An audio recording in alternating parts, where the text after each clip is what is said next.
Hey there. Welcome to Buckeye Bigfoot. I'm so glad you could make it for tonight's journey down into Sasquatch Valley.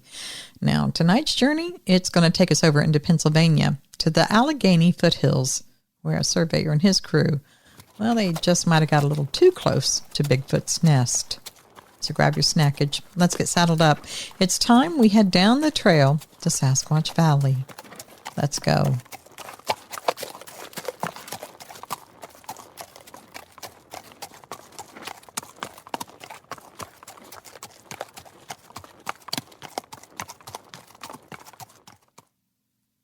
My name is Luke. My job as a surveyor takes me into all kinds of places. This happened to me and my crew in the Allegheny foothills in Pennsylvania. The job is simple on paper. You close a gap between two old corners that don't agree anymore. Now that happens more often than you would think. Deeds copied from old deeds that were copied from even older deeds, and old landmark trees are now gone to rot, and you can't find them. And those old iron pins that were good enough when everyone shook hands on them, well, you can't find those because they're mostly rusted to dust. So you go out, you cut a line, you run a shot, and you make everything line up to bring the corners together, at least on the map. That was the plan. That day it was me, Cody, and the new kid, Ethan. I've been out on crews for a decade or more. It's long enough to know what kind of day you're going to have just by the way the dew burns off the grass. This day started cool and bright. The sun was clean overhead, but on the ground you wouldn't know it. The brush there was shoulder high and stitched up tight. A green ceiling 10 feet up of heavy brush, most of it laurel. Now when you're in that kind of dense brush, the morning looks and feels more like late afternoon with what little light that you get through. And the sounds there, they're hard to pinpoint. We parked the trucks off a logging spur, shouldered up our gear, and went in single file. Cody had the tripod and total station. I had the prism rod and lath. Eden with ribbon and a handful of fresh stakes. Now the line we were cutting ran northeast to southwest. The bearings from the office were good. We just needed to lay them in the dirt and make the two old corners meet up in the middle. Now, you don't think about wildlife when you're out in the bush on the job. At least, I don't. I do think about hornets, ticks, and hidden holes. Unfortunately, I have been the repeated victim of all of those many times before. Bears are around, sure, as are hogs, but you usually hear them before you see them. Experience has taught me, if I hear something that could be either of those, I back up, I give up the ground, and I try to keep as much distance as I can between them and me. And if I can't do that, I try to keep the biggest tree I can find between me and them, and I hope it doesn't notice me. Now, by 9 that morning, we'd cut 50, 60 yards of line, enough for Cody to throw some clean shots. We had a light wind in the tulip poplars around us, but where we stood, the air stayed damp and green-smelling and very still. You know, that smell is the smell of work to me. Crushed green from the cuts we've made, leaf litter bruised and crunched under our boots, and a little bit of dirt that's floating in the air that somehow gets in your mouth and your nostrils. Twice that morning, we heard what I called knocks. I said it that way, too, real casual. Hey, Cody, your woodpecker's trying out something new today. Cody just snorted. And in case you're wondering, that was a weird inside joke for all of us, and I'm not going to explain that one. Anyway, what I heard was not the sound of branches falling. What we heard were 2 clean hits with a pause in between. It was the sound of hardwood on hardwood, far to our left the first time. Farther left the second, sort of like a heavily delayed echo. We didn't stop what we were doing, because we don't get paid to listen to things out there. We're paid to make the numbers agree on maps. Around noon, we stretched the line another 40 feet. I set a lath, drove it with 3 taps, wood on wood, then flagged it bright enough that a blind deer could have followed it. Cody called out, "Hold!" from the station. I lifted the prism rod, moved it just a whisker, listened for the tone, and locked it in. See, I like that part. Bringing the world into alignment, watching all the numbers settle. Now that's when Ethan put a hand on my sleeve. Ethan wasn't some jumpy kid, but he did have that fresh, higher earnestness, the kind that makes you careful with what you say, so you're not the one responsible for corrupting him and teaching him bad ways. Or so our boss says. Ethan looked at me and nodded to the left, and he said, "Hey, you hear that?" At first I heard only the leaves shaking high in the trees from the breeze. Then I caught it. A forceful movement in the wall of brush, 20 yards to the left, then followed by another, closer to our right. It wasn't the leaf flutter that you get when a gust plays with the trees or bushes. This was a forceful sound of brush and branches being moved with deliberate carefulness. "Bear?" Ethan whispered. I shook my head no. Nah, if it is, it's got a brother with him. I told Cody, "Hold your shot," and he gave me one soft whistle. That was our copy signal. The tripod creaked as he shifted his stance. The green wall went silent, and all movement back there stopped. "Hello?" I called out. Not because I expected an answer back, but I've learned a human voice is sometimes a really good deterrent for any creature out in the wild. They do not like us, and I think it's with good reason. From the left flank came a single sound. It's hard to describe. Not a chirp, not a twitter, and it wasn't a growl or some kind of humming noise. I really can't find a word for it. It was garbled and fast, but it didn't sound like speech or any type of communication that I recognized. While I'm thinking about that, about 3 seconds after that, from the right, came an answering sound, much like the other one. And then straight ahead, the green of brush wall parted. When it stepped out from the brush right into our cut line, I suddenly felt like a very small person. Now, I'm not going to trot out my height and weight like they're big deals, but I have never been accused of being small. And I have to say, in my whole life, not too many people have ever tried to pick a fight with me in a bar. Ever. Now, if you're thinking I saw some guy in a suit that was playing a prank on me, you are absolutely dead wrong. I'll tell you why. Suits have seams, and they're baggy where they should be solid. Fur, even in the best suits, doesn't lay with a natural pattern. It will lay away from the seam, usually in a haphazard fashion. What I saw was a solid body. It was definitely a real body, with eyes that were looking at me, and that face was no mask. Now, over the years, I've seen some great Halloween costumes. I've seen Chewbacca. I've seen Bigfoot. I've seen people trying to be bears and all sorts of things. But I'll tell you this.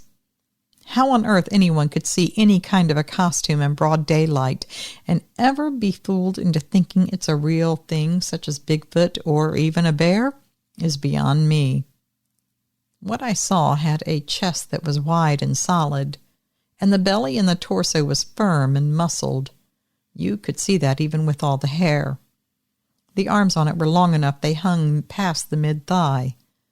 The hair had a deep brown base with some rusty red in it, and some of the hair around the top of the head looked almost blonde, like the sun had bleached it out. The head was tilted forward just a little, chin tucked, brow sticking out over the eyes like some big sun visor. I saw the eyes. They did a small circuit around, looking, first at me, then Ethan, then past us toward Cody. And it never moved the head, hardly at all, just the eyes. It stood 15, maybe 20 feet down the line, just inside the cut, where the light slanted in across where it stood. There was enough light that I saw the skin where the hair was thin along the cheekbones. It was a seasoned, chalky, deep brown, smoother around the eye sockets, rougher toward the jaw. The nose was wide, and it had a bridge that you could see. The mouth line was wide and set, the lips just a shade lighter than the surrounding skin. It breathed in through the nose. I saw the ribs lift under the hair, in the exact same rhythm as a man, just deeper and longer. The smell, that came after. It was earthy and wet leaves, with a rank note like musty old wood chests that had been pulled out of a damp basement. It was a strong smell. It was the kind that stole your breath. Ethan's hand found the handle of his hammer. I heard him whisper just a single word, and it's not one I can repeat. Me, I heard my own heartbeat in my ears. The Bigfoot, or whatever your favorite pet name for something like this is, looked at the lath in the ground that I had just placed. It walked forward a full step, slow and deliberate. I took a step back, as did the other guys. Even with 3 of us, we knew, if it came to a fight, we would not win, whether we had hammers and other tools or not. It came forward just that step, took another half step, then lowered itself with a small bend at the knees, right in front of the lath. It reached out with 2 fingers and one of its huge thumbs and plucked the stake out of the ground and tossed it aside, keeping eye contact with me as it did so. Point made. My mouth worked before my brain did. "Hey, buddy, we're going to move the line, okay?" I said that, and don't ask me why I said it. It was like I thought maybe it would understand me, but I know it wouldn't. So don't ask me, because I can't tell you why I did. After I said that, it lifted its chin just a fraction, pressed its lips out, and blew out a small puff. It wasn't a spit exactly. Not exactly a whistle either. It was just a puff of air. From the right flank came 2 more of those odd sounds like we heard earlier. They were low and spaced. As for me, I'd seen and heard enough. Time to go. "Back out," I said to my crew. "Back out, nice and easy." I left the prism rod upright where it was, and I didn't bend to pick it up. I wasn't going to drop my head and break sightline with what I was looking at, and I wasn't going to turn my back on it either. So I took a half step backward, and then another. As I did so, the thing took a half step forward. Not enough to close the distance, and it wasn't menacing or threatening, but it was just enough to show me it could close the distance, and it could be threatening and menacing if it wanted. I saw the muscles in the thighs roll under the hair as it moved. When its foot set down, the leaf litter was compressed into a broad oval. We eased out back along our own cut. Cody broke the station down at a speed that I'd never seen before. He folded the tripod legs and kept the whole triangle between him and the line while walking backward like a man carrying expensive sheet glass. At about 30 feet of our retreat, my courage tried to rear its head and told me to stop backing out. But then the smarter side of me took over, and I kept backing out. We gave the ground back to it as we retreated. And no way it didn't think about it just like that. It knew what we were doing. I saw its eyes and expression. It seemed satisfied that we were backing up, and triumphant. We backed up all the way to the beginning of our cut, and all the while it gave us a hard, lingering stare. It sort of felt like it was telling us to get out and stay out. It gave us that look. Then it took a long step, and then another, and it sidestepped into the brush where it had first come out. Then we heard it working its way away from us. Just as the sound of it walking and moving branches had faded away, the sound of the others in the brush nearby also moved away. I had almost forgotten about them, perhaps because we never saw them. We continued backing up all the way out of there. At the trucks, we didn't speak for a few minutes. Ethan sat on the tailgate, staring at his hands like all the answers were written there, like the way he cheated on his 9th grade test. I chugged a semi-warm Gatorade just to get rid of the dry, thick feeling that my tongue and mouth had suddenly acquired. Cody stood there and stared at the tree line as I drank my Gatorade. Then he said, "We going back for your rod?" "Yes, we are," I said. a beat longer than it should have taken someone who was supposed to be the group lead. We're going to wait for 10, then we'll go in slow and get it. So we waited. I watched the shadows on the cut line. After more like 20 minutes, we finally went back in with the tripod out front, moving as silently as we could. The prism rod lay where I had left it, reflector face down in the duff. When I picked it up, there was a smudge at the top edge of the reflector. Could have been my thumb from earlier. Could have been brush sap. The smudge was oval and higher than my usual grip, but I didn't make any more of it than that. I was already thinking of too much at once right then. 4 yards off the line at shoulder height, there were the markings of the entrance and the exit of the creature, twisted and bent limbs, but not hard broken brush. On the ground was a run of long, deep impressions that overlapped on each other so much that they could have been prints from anything, except we knew what had made them. There were a few clear oval depressions that were clearer than the rest. They were spaced long enough that you have to stretch hard to stand 1 foot in one and the other foot in the other. We all 3 tried, and none of us could comfortably do it or hold that position that long. It was halfway to doing the splits, and none of us men were made for that. I measured heel to heel, and the average was almost 60 inches apart. We bent the line 20 feet west to avoid the area that we had been going in. We didn't know if it would be enough of a deviation, but we had to do something. We had to get through there, and we had to finish this job.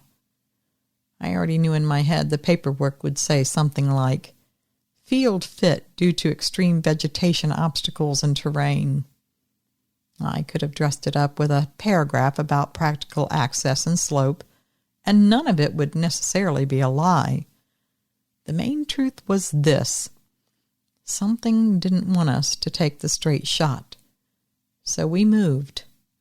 We were trying to be respectful. We worked the rest of the afternoon with a layer of silence under our normal talk. Ethan asked no questions, and he earned my respect for that.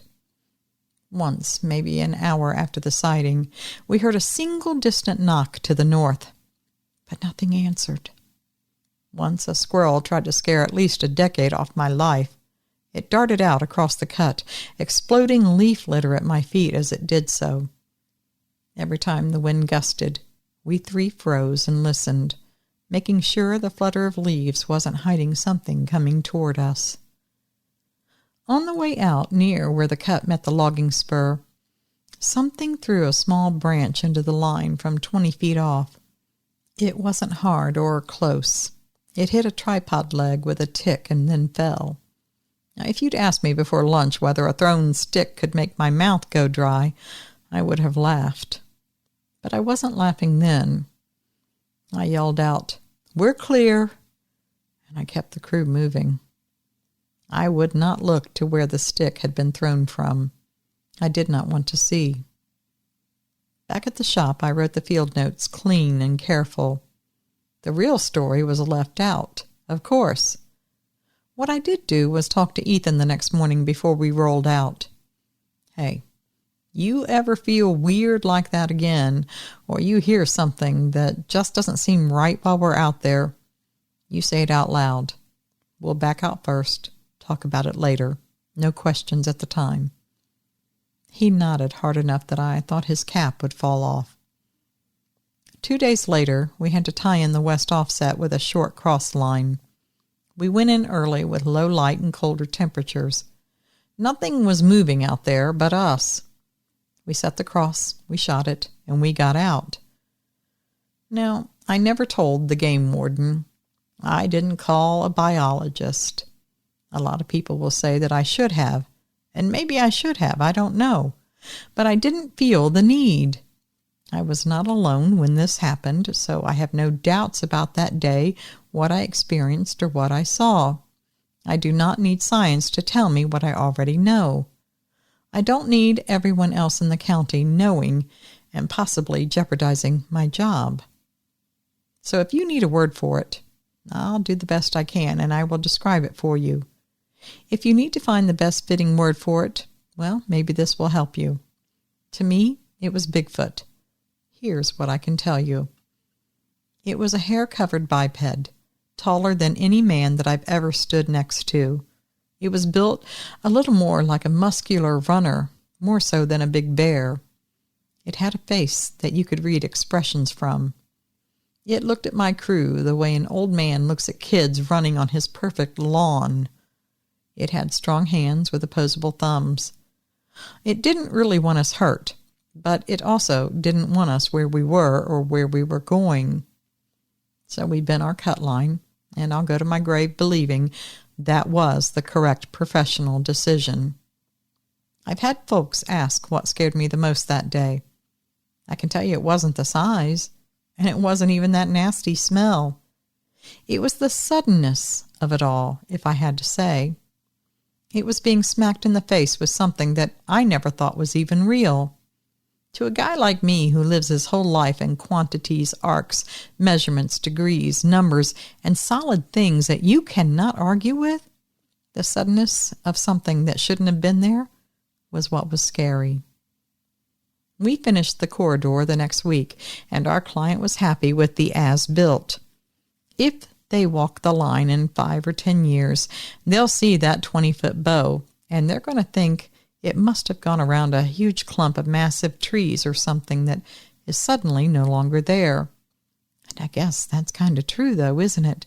We did have to go around something. So why did it react like that? And why was 20 feet of an arc enough of a deviation? Look, I don't have any solid answers. I've got some firm guesses. I think maybe we were heading straight for its home, its nest. Maybe that 20 feet deviation carried us just far enough away on the cut that we bypassed it completely by the time we came back to the line for the straight cut. I think it reacted the same as any of us would if we woke up and found out someone was bulldozing straight through to our house. You would go out, confront them, do anything you could to stop them, tell them to move it on down the way to somewhere else, whatever you had to do, but you had to stop them. Now that's just a guess, but it's the firmest one I've got yet. I still work, still doing the same thing. I still go into the thick, heavy brush, but I talk more, not less, while I'm out there. I tell Cody where I'm stepping before I step. I call out, back out, sooner than I normally would have 5 years ago, even if all I'm hearing is wind on the leaves. I'd rather be safe than sorry. So that's the whole of it. Thank you for listening. Luke. You know, surveyors, linemen, timber cruisers, and other folks who have to make their living in sometimes far-flung places, well, they often see things that most people don't. And sometimes that thing is Bigfoot. Thankfully, they come back to tell us about it. All right, everyone. Listen, before I say goodnight, I really want to say a big thank you and a hello again to all the wonderful people that I got to meet this past weekend. Special thanks to Steve, who drove all the way to Mercer County with his son just to say hello. And to Patty and George, to Don and Suzanne, and so many others. I wish I could remember everyone's name. I do try, though. And to Cheyenne, who didn't mind that our one-on-one storytelling wasn't able to be finished that night. Don't worry, there'll be another time. Well, thank you to everyone. It was a great weekend at the Bigfoot Festival up at the Mercer County Fairgrounds in Salina, Ohio. And a big thanks to Susan and her husband, Craig, who did the whole shindig. Thanks a lot, everyone. It was a lot of fun. All right, everyone, that really is it for tonight. We'll be meeting up again soon. And until we do, please always remember, absence of proof is not proof of absence. Thanks for listening.